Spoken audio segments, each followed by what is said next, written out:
Hi friends, ఒక్క 1 minute అయితే ఖచ్చితంగా స్కిప్ చేయకుండా చూడండి. ఒక 1 మినిట్ అయితే ఖచ్చితంగా స్కిప్ చేయకుండా చూడండి. పృథ్వీ అన్న ఎలిమినేషన్ మీకు ఎలా అనిపించిందో ఖచ్చితంగా కామెంట్లో తెలియజేసేయండి. మీకు ఫెయిర్ అనిపిస్తే ఫెయిర్ అని కామెంట్ చేయండి, అన్ఫేర్ అనిపిస్తే అన్ఫేర్ అని కామెంట్ చేసేయండి. పృథ్వీ అన్న ఎలిమినేషన్ ఎలా అనిపించిందో ఖచ్చితంగా కామెంట్లో తెలియజేసేయండి. ఎందుకంటే ఈ ఛానల్లో అందరూ కామెంట్స్ చూస్తారు కాబట్టి, ఆ కామెంట్స్కి లైక్స్ కూడా చేస్తారు కాబట్టి ఖచ్చితంగా కామెంట్ చేసేయండి.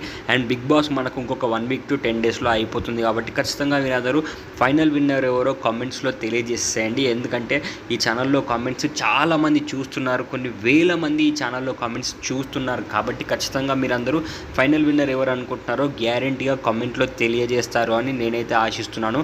అండ్ మీ కామెంట్స్కి లైక్స్ కూడా వస్తూ ఉంటాయి కాబట్టి ఖచ్చితంగా మీరందరూ ఫైనల్ విన్నర్ ఎవరో 200% కామెంట్స్ చేస్తే చాలామంది ఆ కామెంట్స్ చూస్తారు కాబట్టి నేనైతే కామెంట్ చేయమంటున్నాను. అండ్ లైక్ చేయండి, ఈ ఛానల్ని సబ్స్క్రైబ్ చేసేయండి. అండ్ ఇంతకుముందు తేజ అనే ఎలిమినేషన్ పెట్టాను, ఆ వీడియో కూడా ఒకసారి వెళ్ళి చూస్తారు అని నేనైతే ఆశిస్తున్నాను. ఖచ్చితంగా సబ్స్క్రైబ్ చేయండి, లైక్ చేయండి.